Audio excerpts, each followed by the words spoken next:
Their topic is Voice of Youth Broadcasting Prime News. And Group 11, please get ready.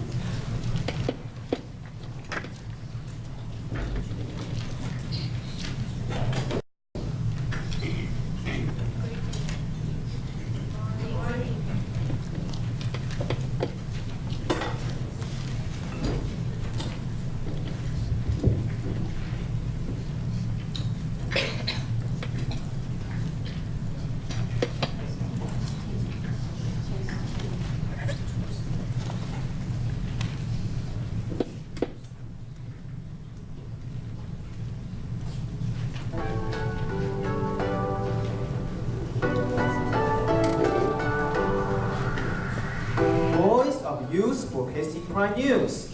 Your eyes, your world. Thank you for joining us. I'm Stella Wong.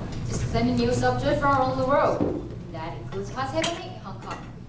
An election committee chose the region's first female leader, the former Chief Secretary Carrie Lam. She received 777 of the 1,063 votes and stated that the first thing she do is repair Hong Kong's divided society, so its people can move forward together. Hong Kong is a special administrative region of China. It's not independent, so elections like this can come with controversy. Even though the committee that chose them is described as broadly representative of the people, most of the committee members are believed to follow China's leadership in the region. Opinion poll displayed another candidate, Zhang Zhen, was more popular with Hong Kong residents. A protester described the vote as a selection rather than an election. Bruce has more information for you. Hong Kong and mainland China, one country but two very different systems. Hong Kong runs its own finances, education, immigration policy, and judiciary. And people in the city enjoy basic rights like freedom of expression and freedom of the press, rights that people in communities mainland China do not have. As to Hong Kong basic law, it's supposed to guarantee the city a high degree of autonomy from China, but there's growing concern that China is not following the deal. Beijing insists it has complete jurisdiction over Hong Kong and most pre-approved all candidates who stand for the top post. What will be going on in Hong Kong? Let us keep watching. And then the news of EU. Rosina has a report. Yes, European Union leaders renewed their vows at the special summit in Rome on Saturday, celebrating the 60th anniversary with a commitment to a common future without Britain. Just as Britain triggers efforts from the EU, the other 27 countries signed a new declaration on the Capitol Hill. While the EU faces crises such as migration, a global economic terrorism, as well as Brexit, EU President Donald Tusk called for leadership to show our blood. Tusk says, "We have had 60 years of peace in Europe, and we owe it to the courage of the founding fathers. After recent crises, we have to start again, and we have the strength to do that."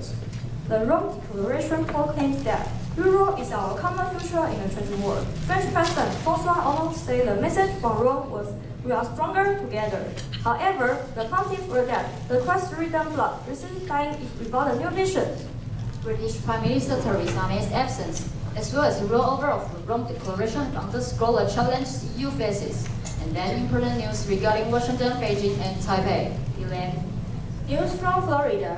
A summit was billed as a showdown between U.S. President Donald Trump and Chinese leader Xi Jinping over trade and North Korea, and it was a little sign of a confrontation Friday, or of concrete progress in resolving their differences. U.S. officials said that both sides agreed to increase cooperation on trying to get North Korea to abandon its nuclear weapon program, and China acknowledged the need for more balanced trade with the U.S. But the 2 days of meeting appear heavier on optics than substance. The most powerful message for the Chinese leader that have been Trump's decision to launch U.S. missile strikes at Syria. Secretary of State Rex Tillerson said, Trump and Xi noted the urgency of threat of North Korea's weapon program, and then they reaffirmed their commitment to a denuclearization of the divided Korean peninsula. And then news from Taipei. While in the summit between Trump and Xi, those launched a cruise missile attack against Syria. President Tsai was briefed Saturday morning on the crisis. And the spokesperson said Taiwan would support international sanctions against any atrocity committed by the Syria regime. As to the Taiwan issue, not being discussed seriously by Trump and Xi this time, Taiwan administration has been watching the issue closely. The spokesperson also says, 美方在各种场合一再强调台湾关系法以及6项保证的重要。The U.S. has repeatedly stressed the importance of the Taiwan Relations Act and seeks assurances on various occasions. This is America's most important consideration when managing its cross-strait policy. USA is one of Taiwan's most important allies. From Taiwan's perspective, we do not want to be treated like a bargaining chip in such games. We hope Taiwan will maintain security and keep contributing to the world's peace and prosperity. Yes, we need to keep sharp eyes on these dramatically changing conditions. And last, an inspiring story about an entrepreneur who donates land for the largest national park network in the world. Bruce has the story. John Tompkins was the co-founder of the North Face Corporate, a famous American outdoor product company. Tompkins was also an American conservationist, agriculturalist, and businessman who assembled and preserved the land which became the largest gift of private land to government of Chile. Tompkins died on December 8, 2015 in a kayaking accident. His wife, Chris Tompkins, expressed it. I wish my husband dog was featured in today's historically. We speak of national park being one of the greatest expressions of democracy that a country can realize, preserving the masterpieces of a nation for all of its citizens. The donating lands, a network of 17 national parks in Chile, covers an area the size of Switzerland, also about one-third the size of Taiwan. At first, Tompkins' purchase of land stirred suspicion and opposition by local politicians, bloggers, and power companies who stirred rumors that he was trying to steal water resources, but he shrugged off the protest, insisting he would eventually return the lands for natural reserves or parks. This spring, his family and friends donating the lands to fulfill his plans. Truly as an adventurous route, he died in the arms of his dearest nature, but also gave his greatest love and dreams to nature and the people. This is today's Voice of Youth Broadcasting Prime News. Hong Kong election, EU 16th anniversary, Brexit, the Trump summit, and the great donation for national parks will remain issues represented to you. Thank you for listening and see you next time. Goodbye. Goodbye.